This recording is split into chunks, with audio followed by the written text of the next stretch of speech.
যে মেকানিজমে রাষ্ট্রটা চলে সেটাকে বুঝে উঠতে তাদের সময় লেগে গেছে বলে আমার কাছে মনে হয়েছে। আপনি বিচার প্রক্রিয়াও আসলে একটা নির্দিষ্ট সময় বেঁধে দিয়ে শেষ করতে বলতে পারেন। অনেক বড় কিছু দেখালেন কিন্তু আসলে অশ্বডিম্ব হলো, ফাঁসি ছাড়া অন্য কিছু শাস্তি না। এই ধারণা থেকেও আমাদের বের হতে হবে। লাঠি নিয়ে মন্দির পাহারা দিতে যাচ্ছেন কেন? আপনাকে কেউ ডেকেছে? রাজশাহীতে রাতের বেলায় 12টার সময় মানুষ লাইনে দাঁড়াচ্ছে সকালবেলায় ট্রাকের চাল নেওয়ার জন্য। সরকারের ভাবনার মধ্যে কি এটি আছে? নুরুল হক নূরের উপরে হামলা হলো, সরকার 3টি দলকে নিয়ে বসলো, কিন্তু নুরুল হকের নুরুল দলকে ডাকলো তারপর। কালকে যদি স্বরাষ্ট্রমন্ত্রী বলে আমিও রাজসাক্ষী হতে চাই, শেখ হাসিনার তো 150 জন নিয়ে যেত। তার মানে হলো সে নিজেকে কম্পেয়ার করছে শেখ হাসিনার সাথে। আবারও কোট করছি যে মাননীয় প্রধান উপদেষ্টা বলছেন যে শুধু নির্বাচন করে দিলে এই একই দুর্নীতি, স্বৈরতন্ত্র এগুলো আবার ফিরে আসবে, তাই তিনি কাঠামোগত সংস্কার জরুরি বলে মনে করছেন। কিন্তু সংস্কার করতে গিয়ে কি অনেক সময় নিয়ে নিলেন কিনা সরকাররা? একটা হচ্ছে যে এই সরকার একই সাথে খুবই শক্তিশালী, আবার একই সাথে খুবই দুর্বল। দুর্বল মানে হচ্ছে যে শক্তিশালী এই অর্থে যে আসলে জনগণের একটা বিপুল অংশ এবং রাজনৈতিক দলগুলো তারা সবাই এই সরকারকে সমর্থন দিয়েছে। হ্যাঁ, এই সরকার যখন গঠিত হয়। অন্য দিক থেকে আবার এই সরকারটা দুর্বল এই অর্থে যে জনগণের সমর্থনে তারা গঠিত হলেও তারা যেভাবে অ্যাকশন নিয়েছে সেই অ্যাকশনে আসলে তাদের শক্তিমত্তা প্রকাশিত হয়নি। এই দিক থেকে দুর্বল। এবং অন্য আরেকটা দিক থেকে দুর্বল যে আসলে এই যে 15 বছরে এই পুরো আমলাতন্ত্র এবং প্রশাসন ব্যবস্থা এইটাকে যেভাবে আসলে ধ্বংস করা হয়েছে তার উপরে দাঁড়াতে হয়েছে তাকে। এবং মানে একটা গুরুত্বপূর্ণ জায়গা যেটা সরকারের ফেলিওর অন্যতম কারণ বলে আমি মনে করি, সেটা হচ্ছে যে সরকার প্রথম থেকে এইটাকে কিভাবে সামলাবে এটা আসলে বুঝতে পারে নাই।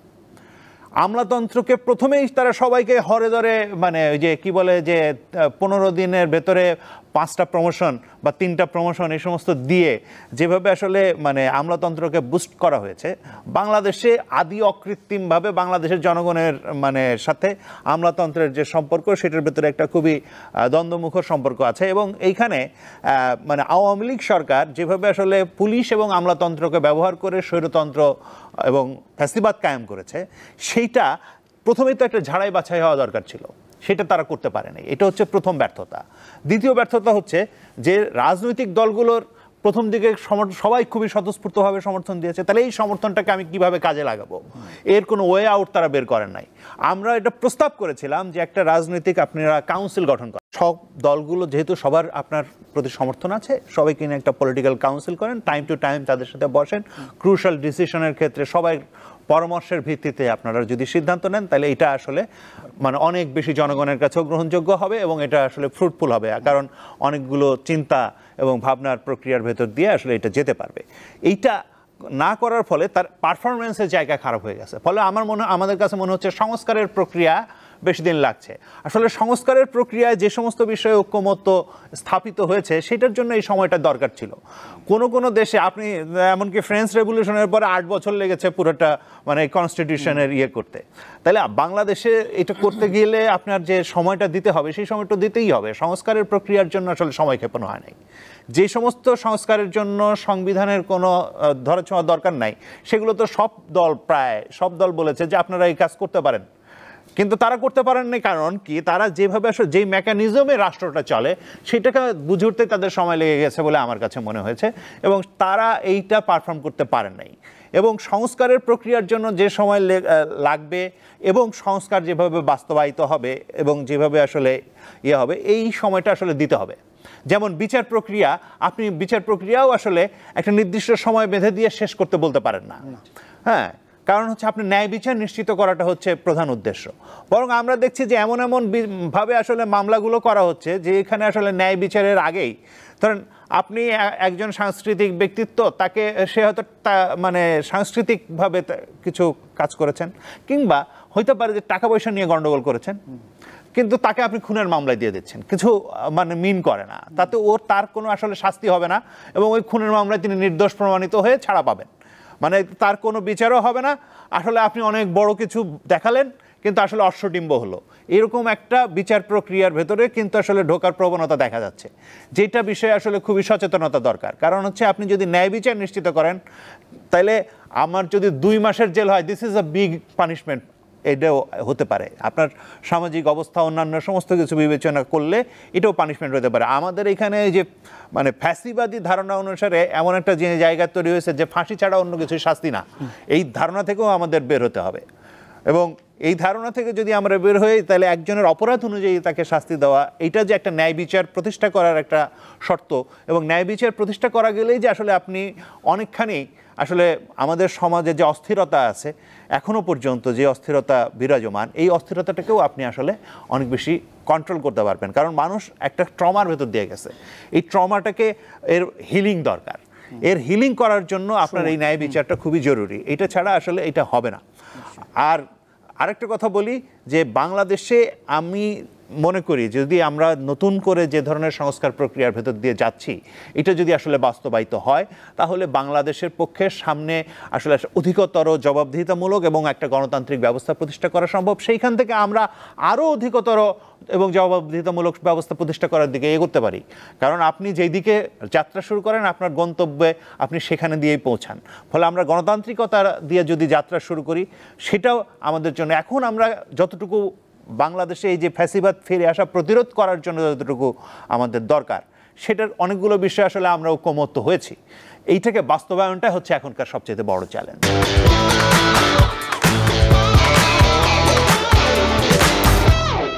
শরীফুজ্জামান শরীফ, সরকার তো নির্বাচন আয়োজন করবেন, একটা সময়সীমা রয়েছে। এবার একটু রাজনৈতিক দলগুলোর বিষয়ে আপনার মতামত জানতে চাই। সেটি হচ্ছে যে মাঠে তো সক্রিয় রাজনৈতিক দলগুলো নির্বাচন কেন্দ্রিক রাজনীতিই করছে, আমরা দেখছি পূজা মণ্ডপে গিয়েও নির্বাচনী প্রচারণায় অংশ নিচ্ছেন।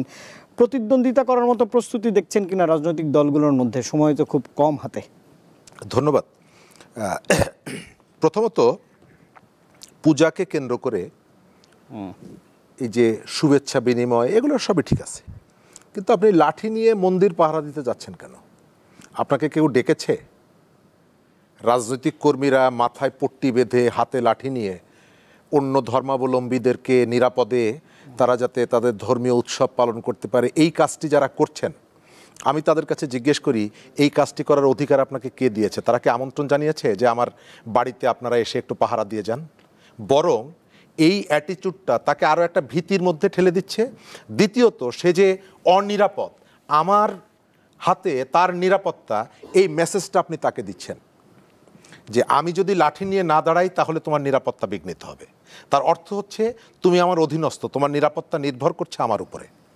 এই বার্তাটা খুবই আপত্তিকর এবং এই ধরনের ভাবনার জায়গা থেকে আপনি সমাজকে বিভক্ত করেন। ক্ষুদ্র যে গোষ্ঠীগুলো আছে, তুলনামূলকভাবে দুর্বল যে জনগোষ্ঠী আছে, তার উপরে আপনার সুপ্রিমেসি প্রতিষ্ঠা করার একটা মনস্তত্ত্বর জায়গা থেকে এই কাজটি করেন। রাষ্ট্রের দায়িত্ব হচ্ছে নিরাপত্তা দেওয়া। এই রাষ্ট্রকে যদি আপনি ওন করেন, সরকারকে যদি আপনি ওন করেন, তাহলে আপনাকে লাঠি নিয়ে এখানে যাওয়ার কোনো প্রয়োজন নেই, নাম্বার ওয়ান। নাম্বার টু হচ্ছে আমাদের যে পলিটিক্যাল পার্টিগুলো আছে, এই পলিটিক্যালগুলো পার্টির বাইরেও একটা বিরাট জনগোষ্ঠী আছে। বাংলাদেশের সমস্ত জনগোষ্ঠীকে রিপ্রেজেন্ট পলিটিক্যাল পার্টিগুলো করে না।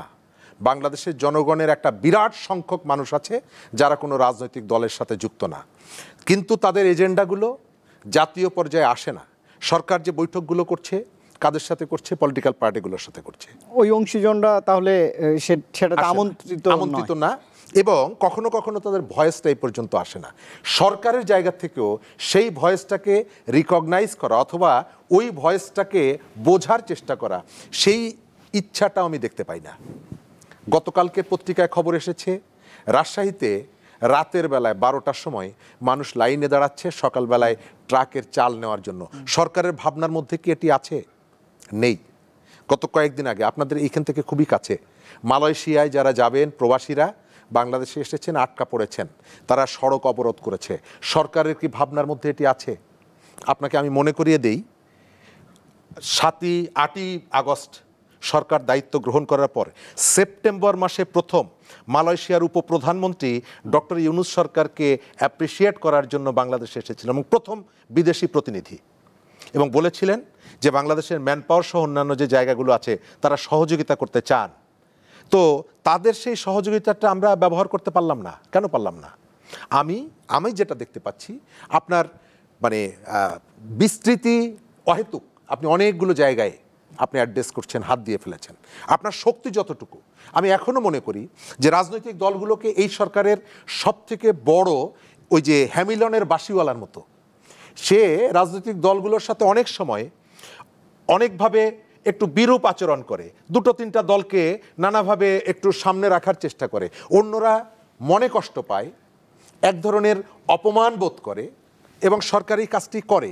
নুরুল হক নূরের উপরে হামলা হলো, সরকার 3টি দলকে নিয়ে বসলো, কিন্তু নুরুল হকের নুরুল দলকে ডাকলো তারপরে। তো এই ঘটনাগুলো, তারপরে আপনি দেখেন কালকে যদি ডাকে সমস্ত রাজনৈতিক দল সরকারের কাছে যাবে, গিয়ে বলবে আপনার যে সহযোগিতার দরকার আমি করব, কিন্তু সরকার সেটি করছে? সরকার হচ্ছে ঢেকির মতো, যে একটা দিকে মনে হচ্ছে যে একটু ব্যালেন্স রক্ষা হচ্ছে না, ওই দিকে ছুটে যাচ্ছে কেউকে খুশি করা, আবার আর একটা পক্ষ যখন একটু বিরক্ত হচ্ছে তাকে ডেকে এনে তাকে মাথায় হাত বোলানো। বিচারের জায়গাটায় আমি জিজ্ঞেস করি, এই যে জুলাইতে যা হয়েছে এটি গণহত্যা। আপনি কোনো একটা এলাকায় একজন মানুষকে ধরে গলায় ফাঁসি দিয়ে মেরে ফেললেন, এটা এক ধরনের বিচার, গণহত্যার বিচারের ন্যাচারটা ভিন্ন। গত জুলাই মাসে সব থেকে বেশি হত্যাকাণ্ডের শিকার হয়েছে পুলিশের হাতে, তাই তো? তো পুলিশের আইজি, স্বরাষ্ট্র সচিব, তারপরে স্বরাষ্ট্রমন্ত্রী, তারা হচ্ছে সুপ্রিম কমান্ড ছিল, তাদের অধীনে হত্যাকাণ্ডগুলো ঘটেছে। তো আপনি আইজিকে রাজসাক্ষী করে ফেললেন। আচ্ছা, কালকে যদি স্বরাষ্ট্রমন্ত্রী বলে আমিও রাজসাক্ষী হতে চাই, তাহলে তাকে রাজসাক্ষী করবেন। সচিব যদি বলে, স্বরাষ্ট্র সচিব আমিও রাজসাক্ষী হব, তাকে করবেন। ডিএমপির কমিশনার, এদের সবাইকে রাজসাক্ষী করে আপনি ওই যে কনস্টেবলকে অমুককে তমুককে যে বিচারটা করতে চাচ্ছেন, নিশ্চয়ই এই বিচারগুলো নিয়ে একসময় প্রশ্ন উঠবে। আপনি কি কেউকে রক্ষা করার জন্য কেউকে এই প্রসেসের মধ্যে যাচ্ছেন? যে কোনো মানুষ স্বীকার করবে শেখ হাসিনা নিজে হাতে অস্ত্র নিয়ে যেয়ে গুলি করেনি, কিন্তু তার নির্দেশে গুলি হয়েছে, এখন তো প্রমাণিত হচ্ছে। আইজি নির্দেশে গুলি হয়েছে, তো প্রমাণিত হচ্ছে। স্বরাষ্ট্রমন্ত্রীর নির্দেশে তিনি তো কোথাও বন্দুক নিয়ে যেয়ে গুলি করেননি, করেছেন না, কিন্তু এই দায় দায়িত্ব তারা এড়াতে পারেন না, যেহেতু তারা ক্ষমতায় ছিলেন। তো আপনি আইজিকে রাজসাক্ষী বানিয়ে তাকে আপনি এখান থেকে মাফ করে দিচ্ছেন, তার মানে হলো যে বিচার প্রক্রিয়াটাকে আপনি ন্যায় বিচার এখানে নিশ্চিত করছেন না। রাজনৈতিক দলগুলো এখন পর্যন্ত তারা চেষ্টা করছে জুলাইয়ের যে স্পিরিটটাকে ওন করার জন্য। আপনি দেখবেন তাদের মধ্যে ভিন্নতা আছে, মতবিরোধ আছে, কৌশলগত পার্থক্য আছে, তারপরে এখন পর্যন্ত তারা সবাই মোটামুটি সরকারকে যে সহযোগিতাটা করতে চায়। কেন চায়? ডক্টর ইউনূসের সাথে কারো ব্যক্তিগত সম্পর্কের কারণে চায়? নো, তারা মনে করে যে এই সরকার জুলাইয়ের স্পিরিটকে ধারণ করে গঠিত হয়েছে, সুতরাং আমার রেসপন্সিবিলিটি হচ্ছে, আমার দায়িত্ব হচ্ছে এই সরকারকে সহযোগিতা করা।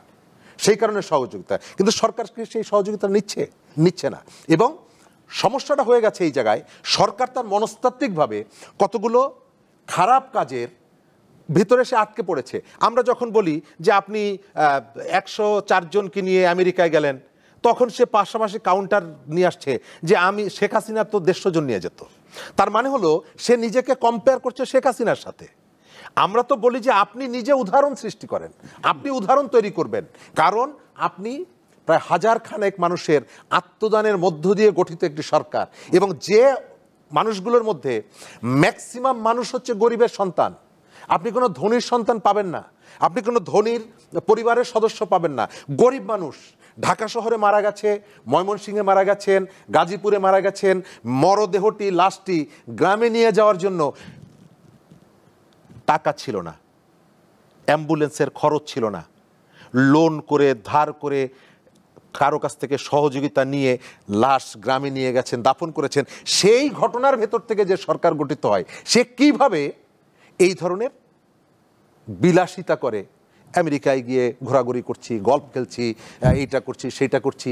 ঠিক এই মুহূর্তে আমি শেষ করে দিব, আপনি চলেন আমার সাথে ঢাকা মেডিকেল কলেজের সামনে, আপনি চলেন আমার সাথে সোহরাওয়ার্দী হাসপাতালের সামনে, অসংখ্য মানুষ পকেটে প্রেসক্রিপশন নিয়ে ঘুরছে, ভেতরে তার স্বজন মুমূর্ষ মৃত্যুর যন্ত্রণায় ছটফট করছে, তার ওষুধ কিনতে পারে না, তার পয়সা আপনি খরচ করে আমেরিকায় ঘুরে বেড়াচ্ছেন, এর সাথে বৈঠক করছেন, তার সাথে, যার অধিকাংশই অপ্রয়োজনীয়।